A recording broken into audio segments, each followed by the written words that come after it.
NEET 2026 के maximum बच्चे परेशान हैं क्योंकि उन्होंने सोचा था आखिरी के 60 से 70 दिन बचे नीट का बहुत बेहतरीन तरीके से रिवीजन करेंगे, भर के क्वेश्चन प्रैक्टिस करेंगे, टेस्ट लगाएंगे, अपने स्टडी आवर्स मेंटेन रखेंगे। लेकिन हकीकत ये है कि आज ना तो स्टडी आवर्स मेंटेन हो पा रहे हैं, ना रिवीजन हो पा रहा है, बैकलॉग बन गया है, टेस्ट में मार्क्स नहीं आ रहे, कॉन्फिडेंस गिर गया है, एंग्जाइटी होने लगी है, बायो में मार्क्स स्टक हो गए हैं 200 से 250 के बीच में और मन में ये भी पता है कि इन मार्क्स में कुछ नहीं मिलने वाला है क्योंकि नीट 2025 का झटका है, पेपर लेंदी भी था और सिलेक्शन के साथ साथ रैंक भी दिलाया बायो ने। लेकिन अंदर एक ये भी बात बहुत अच्छे से पता है कि टॉपर इस टाइम को बहुत अच्छे से यूटिलाइज कर रहा होगा, बायो को अपना स्ट्रॉन्ग हैंड बना रहा होगा क्योंकि bio is all about selection.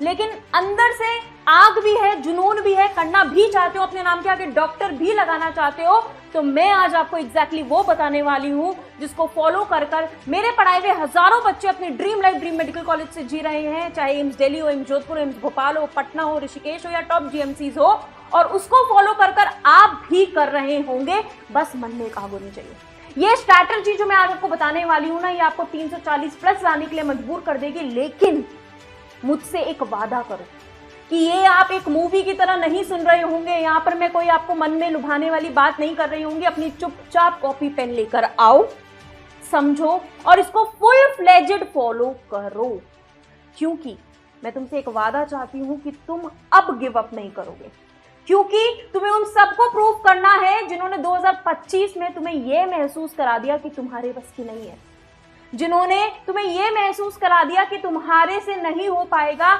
उनके मुंह पर ताले लगाने के लिए कर दो, अपने पेरेंट्स के लिए कर दो, अपने नाम के आगे डॉक्टर लगाने के लिए कर दो, क्योंकि डॉक्टर एक बहुत ही नोबल प्रोफेशन है।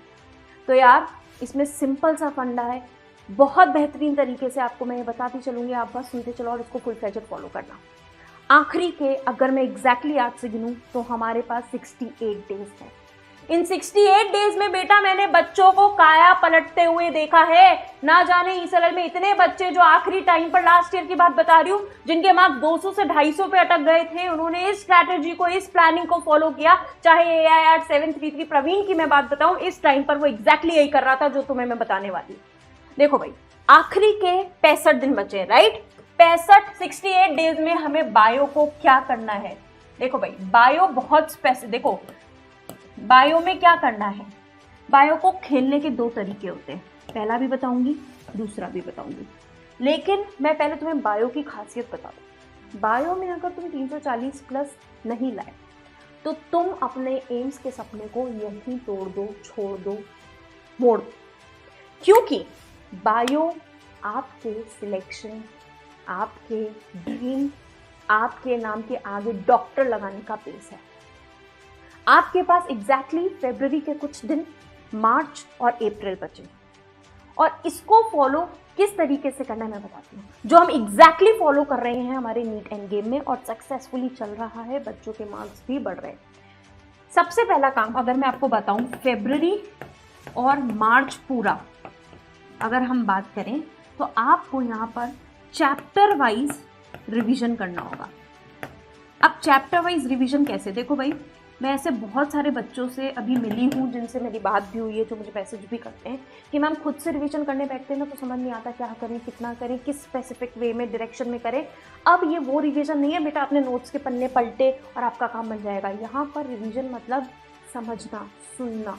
यहाँ रिवीजन अब थोड़ा सा अलग तरीके से होगा, क्योंकि अब 2024 जैसा पैटर्न नहीं चल रहा है कि बायो को बड़ा हल्के में लिया, आखिरी के दिन पन्ने एनसीईआरटी के पलटे और बन गया जैसे आराम। नहीं भैया, ऐसा नहीं होने वाला है। 2025 की लर्निंग लो, और जो जेई में हुआ है एनटीए के द्वारा बाय केमिस्ट्री, जो टफनेस लेवल बढ़ाई है, जो लेंदी बनाई है, तो मैं मान के चल रही हूँ, मैं तो 100% मान के चल रही हूँ कि इस बार बायो के साथ भी ऐसा खेलना गेम हो सकता है। तो इस बार गेम चेंजिंग बायो आ सकती है, और अगर आपने इस बार बायो को स्ट्रॉन्ग पोजीशन पे रखा तो मैं आपको बता रही हूँ आप उन लाखों बच्चों से आगे निकल जाएंगे जो ये सोचकर चल रहे हैं कि इस बार फिजिक्स या केमिस्ट्री बहुत ज्यादा टफ आएगी। आई एग्री, केमिस्ट्री भी टफ की जा सकती है, लेकिन बायो भी उतनी टफ होगी। और आपको भी पता है 50% वेटेज बायो का है, और बायो को आपको बहुत तरीके से इस्तेमाल करना पड़ेगा, तभी तो बेटा मजा आएगा। देखिए भाई, फरवरी और मैं मार्च की अगर आपसे स्पेसिफिकली बात करूं बेटा, तो आपको रिवीजन करना पड़ेगा। अब चैप्टर वाइज रिवीजन क्या होता है? जैसे अगर मैं हमारी नीट एंड गेम की बात करूं तो हमने ना उनको एक प्लानिंग दे दी है। प्लानिंग किस तरीके से दे दी है कि भाई इस दिन इस चैप्टर को रिवाइज करना है, इस दिन इस चैप्टर को रिवाइज करना है, इस दिन इस चैप्टर को रिवाइज करना है। इसके 2 फायदे होते हैं। एक तो रिवीजन होता है विद प्रेजेंस ऑफ टीचर, तो टीचर को एक्जैक्टली वो लूप होल्स पता होते हैं, क्योंकि देखो हमें लगता है बायो सबको, इनफैक्ट मुझे क्या सब बच्चों को लगता है कि बायो सबको आती है, लेकिन आती किसी को नहीं। क्यों? क्योंकि हर चैप्टर में से 5 से 6 लूप होल्स होते हैं जो आंखों से ओझल हो जाते हैं। एक बहुत छोटा सा कॉमन एग्जाम्पल भी बताती हूँ। जैसे रिप्रोडक्टिव हेल्थ में अगर मैं बात करूँ कॉन्ट्रासेप्टिव मेथड की, तो कौन से मेथड रिवर्सिबल और कौन से रियूजेबल है, इसमें कंफ्यूजन हो जाता है। कौन से आईयूडीज और पिल्स की, अगर मैं हार्मोनल गेम की बात करूं कि किसमें एनोवुलेटरी मेंस्ट्रुअल साइकिल के लिए रिस्पॉन्सिबल है, उसमें कंफ्यूजन हो जाता है। और ये है वो रैंकर क्वेश्चन जो हर टॉपर उसकी तैयारी कर रहा होगा। तो यहाँ पर जो रिवीजन होगा ना बेटा, यहाँ जो आप रिवीजन कर रहे होंगे ना, वो रिवीजन बेटा जी आप बहुत स्पेसिफिक रिवीजन कर रहे होंगे। अब इस स्पेसिफिक रिवीजन को थोड़ी सी आपको टीचर्स की हेल्प लगेगी। जैसे एंड गेम में आए हुए बच्चों की हम पूरी एग्जैक्टली हेल्प करते हैं, उनको बताते हैं भैया तुम्हें ये पोर्शन बहुत अच्छे से रिविजन करना है, प्लस उसके साथ आपको लगेंगे क्वेश्चन प्रैक्टिस। अब हम, जैसे मैं बात करूं बेसिकली हम ई-सरल के स्टूडेंट्स को क्या क्या करवाते हैं, CPP, जिसमें कोर प्रैक्टिस प्रॉब्लम लेंदी क्वेश्चंस करने को देते हैं। देखो भाई 2025 तक, इनफैक्ट 2024 तक की अगर मैं बात करूँ ना, तो बहुत ही अनएक्सपेक्टेड था। लगता था हलवा क्वेश्चन आएगा, सिंगल करेक्ट आ गया, एक आध असर्शन रीजन आ गए, चलो मैच द फॉलोइंग को मैं हार्ड में नहीं मानती, इजी क्वेश्चन आ गया। लेकिन 2025 में बच्चों की हवाइयाँ उड़ गई। जो बायो बच्चे 50 मिनट तक कर रहे थे उनको 1.25 घंटा लग गया, यानी कि पेपर लेंदी हो गया था। उस लेवल की प्रैक्टिस नहीं थी। लेकिन यार जब कोई गाल पे चाटा मार रहा है ऑलरेडी, तो तुम दूसरा गाल आगे क्यों कर रहे हो? क्यों कर रहे हो दूसरा गाल आगे? प्रैक्टिस करो, उस लेवल की प्रैक्टिस करनी पड़ेगी। उसके लिए CPP करो, SPP करवाते हैं। SPP में 2 वेरिएंट्स होते हैं, 2। फिर आपके मोस्ट एक्सपेक्टेड क्वेश्चंस की थ्योरी, PYQs तो करने ही है, एंड इंडिया का बेस्ट स्पेशल 26।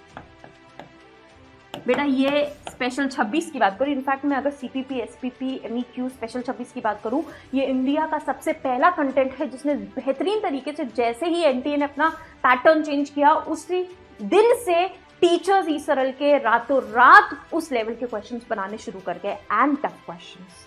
इसमें एक और चीज मैं आपको बता दूं, PBQs पैटर्न बेस्ड क्वेश्चन, इस लेवल की क्वेश्चन प्रैक्टिस करनी होती है। देखो अब वो टाइम है जब आप हर तरह के क्वेश्चंस नहीं कर सकते हैं।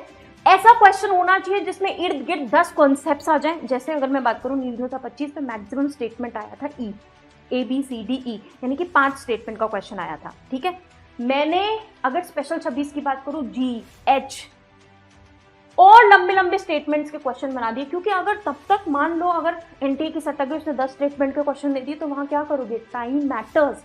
और उस क्वेश्चन को आप जब एकदम से देखोगे ना, तो वो क्वेश्चन 1 मिनट 50 सेकंड लेकर ही जाते हैं। लेकिन हमें इस लेवल की प्रैक्टिस करनी है कि वो क्वेश्चन हम 25, 20, 18 सेकंड में करें, क्योंकि उस टाइम पर बेटा नॉलेज से ज्यादा मुझे ऐसा लगता है कि आपके problem solving skills, exam giving skills भी आपको हेल्प करते हैं नीट में सिलेक्शन के लिए। तो यहाँ पर बेटा बायो को स्ट्रॉन्ग भी करना है, साथ में साथ आपको स्पीड भी मेंटेन करनी है, एग्जाम देने का तरीका भी सीखना है, क्वेश्चन अटेम्प्ट करने का तरीका भी सीखना है। उसके लिए इस लेवल के शीट्स आपको करने पड़ेंगे। बिकॉज मैं आज भी ये बोलती हूँ, मैं हमेशा बैचेस में भी ये बोलती हूँ, 1000 क्वेश्चन मत करो, 500 कर लो, पर 500 उस कद के कर लो जो उन 1000 की औकात से बहुत ऊपर हो। तो इस लेवल की क्वेश्चन प्रैक्टिस करनी पड़ेगी। तो आने वाले फरवरी और मार्च आपको इस सेट ऑफ क्वेश्चन की प्रैक्टिस करनी पड़ेगी with following the time table. मार्च जैसे ही खत्म होगा, ध्यान से सुनिएगा, मार्च जैसे ही खत्म होगा आपके 32 चैप्टर आप बायो के रिवीजन ऑलरेडी कर चुके होंगे। पर डे हम पर चैप्टर का लिख सकते हैं। अगर मान लो कोई चैप्टर बहुत बड़ा है तो हम उसको 2 पार्ट्स में भी डिवाइड कर सकते हैं, कोई बड़ी बात नहीं है। दूसरा, अप्रैल में क्या करना है उससे पहले मैं आपको बता दूं, अगर मैं बात करूं अप्रैल में किस तरीके से रिवीजन करना है, उसमें भी 2 तरीके के रिवीजन होंगे। अब जो रिवीजन होगा ना, अब रिवीजन करने का थोड़ा सा तरीका अलग हो जाएगा। पहला तरीका तो होगा कि आपको बायोलॉजी के फुल सिलेबस टेस्ट देने पड़ेंगे। देखो एक टेस्ट तो वो होता है जो आप कंबाइनली फिजिक्स, केमिस्ट्री, बायो कर रहे हैं। मैं ई-सरल में ऑलरेडी ऐसे पेपर डिजाइन कर चुकी हूँ जिसमें बायो के फुल सिलेबस हैं और उसका टाइम भी हम थोड़ा सा कम रखते हैं ताकि और एक्यूरेसी आए, धीरे धीरे आए एक्यूरेसी। तो वो आपको फुल सिलेबस टेस्ट बायोलॉजी के देने पड़ेंगे ताकि आपकी प्रैक्टिस हो 340 प्लस लाने की। दूसरा, सिर्फ और सिर्फ आपको बेटा एनसीईआरटी के थ्रू रिवीजन करना पड़ेगा। अब ये जो अप्रैल का महीना आता है बेटा, इस टाइम पर आपको ओनली एंड ओनली एनसीईआरटी करना पड़ेगा, उसकी एक एक लाइन रीड करनी पड़ेगी। अब देखो एनसीईआरटी से मेरा मतलब क्या है, मैं बार बार क्यों बोल रही हूँ बेटा, ऐसी ऐसी लाइंस चेंज होकर आ जाती है जैसे कोई वर्ड घुमा दिया, पूरी लाइन एग्जैक्टली सेम दे दी एनसीईआरटी की लेकिन उसका वर्ड घुमा दिया। तो आपको आखिरी टाइम पर एनसीईआरटी पढ़ना पड़ेगा। दूसरा इंपॉर्टेंट पॉइंट, एनसीईआरटी के साथ साथ उसी चैप्टर के वापस से आपको क्वेश्चन प्रैक्टिस करनी पड़ेगी।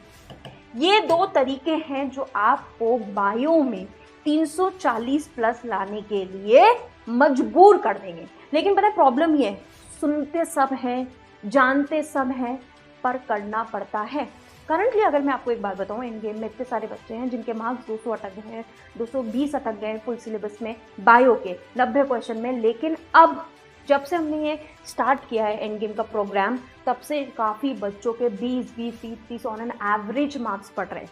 तो यार हम ये बहुत जल्दी सेकंड फेज भी लेकर आने वाले हैं, मैं लिंक डिस्क्रिप्शन में डाल दूंगी, जल्दी से जाके रजिस्टर कर दो।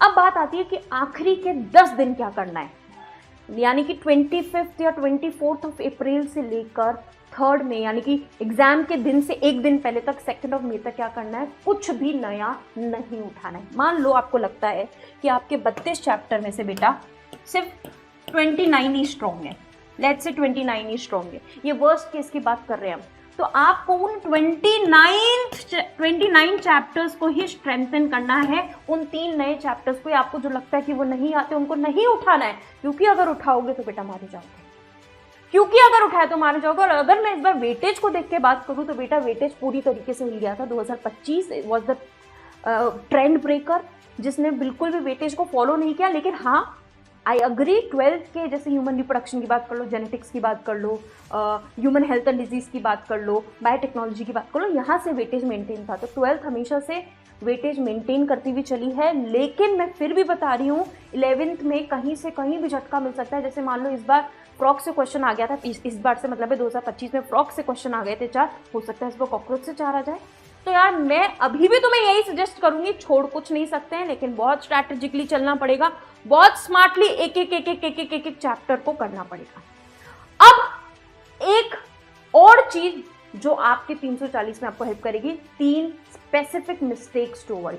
ऐसी 3 मिस्टेक्स आपको अवॉइड करनी पड़ेगी बेटा। पहला, दूसरा, तीसरा। जिसने एनसीईआरटी नहीं पढ़ी वो गेम चेंजर है, वो गेम के बाहर है। Do not avoid NCERT. दूसरा, लेवल ऑफ क्वेश्चन प्रैक्टिस बढ़ानी पड़ेगी। देखो भाई इसमें 2 चीजें होती हैं, क्योंकि एकदम से सडन 2025 में लेवल बढ़ा था तो बच्चों की आदत ना high level of questions attempt करने की नहीं थी। तो आपको लेवल ऑफ क्वेश्चंस करने पड़ेंगे जो आपको इजीली सीपीपी, एसपीपी, स्पेशल 26 में आराम से मिल जाएंगे, पीबीक्यूज में मिल जाएंगे।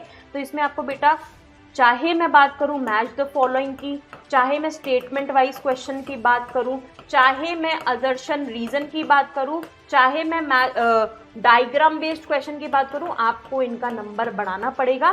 तीसरा, जो एक बहुत कॉमन मिस्टेक बच्चे कर रहे हैं, मुझे समझ में आया है, बहुत बच्चे एंड गेम में जुड़े हैं तो वो बताते हैं कि मैम इन क्वेश्चन को करने के चक्कर में सिंगल करेक्ट क्वेश्चन रह जाते हैं। तो मैं फिर आपको एक खुलासा कर दूं बेटा, सिंगल करेक्ट करना भी उतना ही इंपॉर्टेंट है। जब भी हम बार बार टफ के पीछे भागते हैं ना तो हम आसानी से क्वेश्चन भूल जाते हैं, आसान क्वेश्चन में हम कंफ्यूजन हो जाते हैं। जैसे एक बहुत छोटा सा एग्जाम्पल देती हूँ, अगर मैं बात करूँ तो IVF पे इतने बड़े बड़े स्टेटमेंट क्वेश्चन आए थे, लेकिन एक और क्वेश्चन साथ में दिखा था 2025 में कि फर्स्ट मेंस्ट्रुएशन को क्या बोलते हैं, मिनाप। तो इस लेवल के क्वेश्चंस की भी हमको प्रैक्टिस करनी पड़ेगी कि अगर हमने सिर्फ हार्ड कर लिया तो सिंगल नहीं बनेंगे, सिंगल करेक्ट नहीं बन पाते, और सिर्फ बेसिक कर लिया तो बेटा वैसे ही नैया डूब गए। तो बहुत बैलेंस्ड वर्जन में बायो को लेकर चलना पड़ेगा, क्योंकि bio is all about selection. Bio नहीं तो कुछ नहीं, बायो डूबी तो बेटा सब कुछ डूब जाएगा, ये पूरा साल डूब जाएगा।